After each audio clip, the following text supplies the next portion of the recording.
আসসালামু আলাইকুম রহমতুল্লাহি ওবরাকাতুহু। সম্মানিত দর্শক, আজকে আরেকটি নতুন আমলের ভিডিও নিয়ে হাজির হয়েছি। আজকের ভিডিওটি অত্যন্ত গুরুত্বপূর্ণ হতে চলেছে। আজকে অত্যন্ত গুরুত্বপূর্ণ একটি আমল শিখিয়ে দেব। আজকের আমলটি যদি আপনি সঠিক নিয়মে সঠিক পদ্ধতিতে করতে পারেন, তাহলে আপনার শত্রু আপনার বন্ধুতে পরিণত হবে। আপনার পরিবারের মধ্যে আপনার স্ত্রী যদি আপনার অবাধ্য হয়ে থাকে, সে বাধ্য হবে। আপনার স্বামী যদি আপনার অবাধ্য হয়ে থাকে, তাহলে আপনার স্বামীও আপনার বাধ্য হবে। অথবা আপনার কোনো বন্ধু বান্ধব যদি আপনার অবাধ্য থাকে, সেও আপনার বাধ্য হয়ে যাবে। এক কথায়, আপনি যাকে বাধ্য করতে চান, এই আমলের মাধ্যমে তাকে আপনি খুব সহজেই বাধ্য করতে পারবেন। অনেক সময় দেখা যায় যে ঘরের স্ত্রী কথা শুনে না, বা স্বামী কথা শুনে না, বা সন্তানাদি কথা শুনে না, বা আপনার বন্ধু বান্ধবকে যদি আপনি আপনার বাধ্য করতে চান, আপনার আনুগত্যে আনতে চান, তাহলে আজকের ভিডিওটি আপনার জন্য অত্যন্ত গুরুত্বপূর্ণ হতে চলেছে। সুতরাং ভিডিওটি এক সেকেন্ডও স্কিপ করবেন না। ভিডিওটি শুরু থেকে শেষ পর্যন্ত ধৈর্য সহকারে দেখতে থাকুন। তো সম্মানিত দর্শক, চলুন কথা লম্বা না করে আমরা মূল ভিডিওটি শুরু করি। সম্মানিত দর্শক, মূল ভিডিওটি শুরু করার আগে ছোট্ট একটি রিকোয়েস্ট করছি, আপনি যদি আমার চ্যানেলে নতুন দর্শক হয়ে থাকেন, তাহলে অবশ্যই চ্যানেলটিকে সাবস্ক্রাইব করে বেল আইকন অল করে দিবেন। আর এই ভিডিওটিতে একটি লাইক দিয়ে ভিডিওর পূর্ববর্তী অংশটুকু দেখতে থাকুন। আজকের আমলটি হচ্ছে, আপনি সর্বপ্রথম পাক পবিত্র হয়ে আউযুবিল্লাহ এবং বিসমিল্লাহ আপনি এক নিঃশ্বাসে পড়বেন। আউযু বিল্লাহি মিনাশ শাইতানির রাজিম, বিসমিল্লাহির রহমানির রহিম। এভাবে একবার পড়বেন। এভাবে আলাদা আলাদা করে 11 বার পড়বেন। প্রয়োজনে আপনি হাতের আঙ্গুলের মধ্যে গনে গনে আপনি পড়তে পারেন যে আউযু বিল্লাহি মিনাশ শাইতানির রাজিম, বিসমিল্লাহির রহমানির রহিম, একবার হলো। আবার পড়বেন আউযু বিল্লাহি মিনাশ শাইতানির রাজিম, বিসমিল্লাহির রহমানির রহিম, দুইবার হলো। আপনি কিন্তু মাঝখানে নিঃশ্বাস ছাড়তে পারবেন না, আপনি কিন্তু নিঃশ্বাসটা ধরে রাখতে হবে। আউযুবিল্লাহ পরে নিঃশ্বাস ধরে রাখতে হবে, একই নিঃশ্বাসে বিসমিল্লাহ পড়তে হবে। আশা করছি বুঝতে পেরেছেন। এভাবে আপনি গনে গনে 11 বার পড়বেন। আউযু বিল্লাহি মিনাশ শাইতানির রাজিম, বিসমিল্লাহির রহমানির রহিম, আউযু বিল্লাহি মিনাশ শাইতানির রাজিম, বিসমিল্লাহির রহমানির রহিম। এভাবে আপনি 11 বার পড়বেন। আউযু বিল্লাহ এবং বিসমিল্লাহ একসাথে মিলিয়ে 11 বার পড়বেন। 11 বার পড়া শেষ হয়ে গেলে আপনি 7 বার দুরূদ শরীফ পড়বেন। যে কোনো দুরূদ শরীফ পড়তে পারেন, তবে আমি সাজেস্ট করব, আমি বলবো আপনি দুরুদে ইব্রাহিম পড়বেন। আল্লাহুম্মা সাল্লি আলা মুহাম্মাদি ওয়া আলা আলি মুহাম্মাদ কামা সাল্লাইতা আলা ইব্রাহিম ওয়া আলা আলি ইব্রাহিম ইন্নাকা হামিদুম মাজিদ।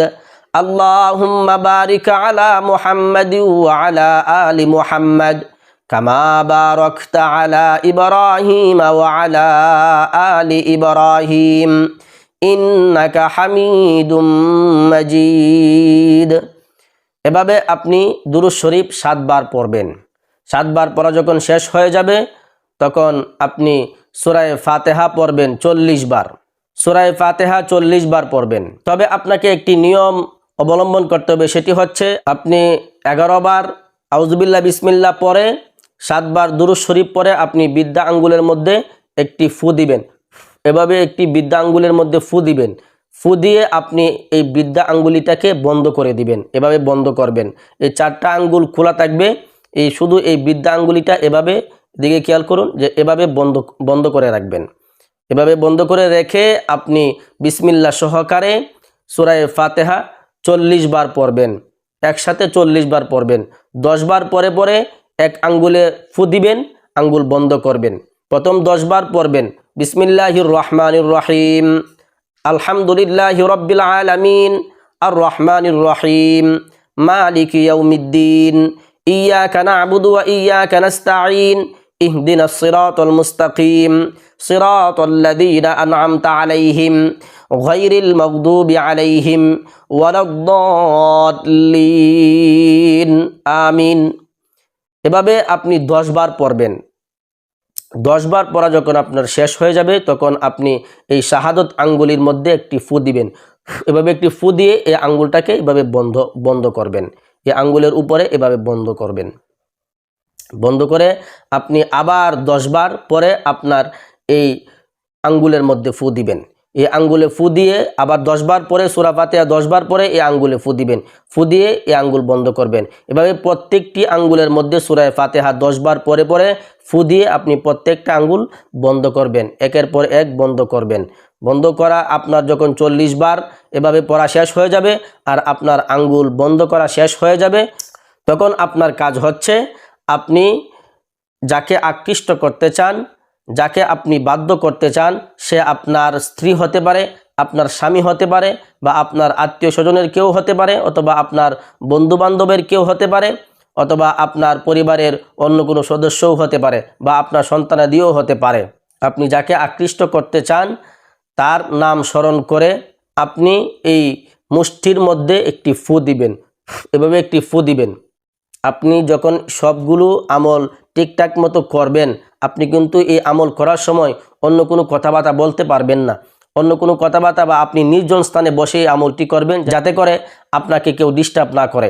এভাবে আপনি এই আমলটি করে আপনি যাকে আকৃষ্ট করতে চান তার নাম স্মরণ করে আপনার এই হাতের মুষ্টির মধ্যে একটি ফু দিবেন, এভাবে একটি ফু দিবেন।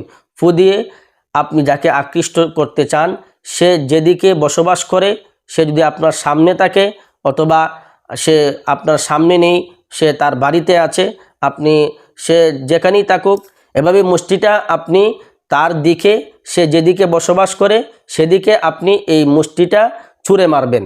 এভাবে মারবেন যাতে করে বোঝা যায় যে আপনার মুষ্টি থেকে আপনি কোনো কিছু ছুঁড়ে ফেলছেন। এভাবে আপনি ছুঁড়ে মারবেন, সে যেদিকে বসবাস করছে বা সে যেদিকে অবস্থান করছে সেদিকে আপনি আপনার এই মুষ্টিটা ছুঁড়ে মারবেন। এভাবে আপনাকে এই আমলটি 40 দিন করতে হবে। আপনি যদি এভাবে এই আমলটি 40 দিন করতে পারেন তাহলে যে কেউ আপনার বশীকরণ হয়ে যাবে, যে কেউ আপনার বাধ্য হয়ে যাবে। সে হতে পারে আপনার স্ত্রী, হতে পারে আপনার স্বামী, হতে পারে আপনার মা বাবা, হতে পারে আপনার সন্তানাদি, হতে পারে আপনার বন্ধু বান্ধবের কেউ, হতে পারে আপনার পছন্দের কোনো মানুষ। সুতরাং এই আমলটি আপনি 40 দিন করবেন। 40 দিন করে আপনি আপনার মন মতো আপনার যে কাউকে আপনি বশ করে নিতে পারবেন। তবে একটি কথা অবশ্যই মনে রাখতে হবে এবং মনে রাখা উচিত, এই আমলটি কোনোভাবেই অবৈধ পন্থায় ব্যবহার করা যাবে না, অবৈধ কাজে এই আমলটি করা যাবে না। যদি আপনি করতে চান তাহলে আপনি ক্ষতির সম্মুখীন হবেন। সুতরাং এই আমলটি কেউ কোনো অবৈধ কাজে ব্যবহার করার চেষ্টা করব না ইনশাআল্লাহ। আমরা এটি বৈধ কাজে ব্যবহার করব।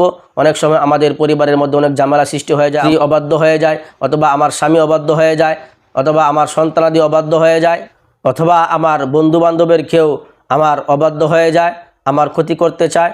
আপনি যদি তাকে বশ করতে চান তাহলে আপনি এই আমলটি করে, সহিভাবে এই আমলটি করে জায়েজ পদ্ধতিতে আপনি তাকে বাধ্য করতে পারেন। সুতরাং আজকের ভিডিওটি অত্যন্ত গুরুত্বপূর্ণ। আশা করছি ভিডিওটি শুরু থেকে শেষ পর্যন্ত দেখেছেন। যদি আমার ভিডিওটি শুরু থেকে শেষ পর্যন্ত দেখে থাকেন তাহলে আপনাকে জাযাকাল্লাহু খাইরান।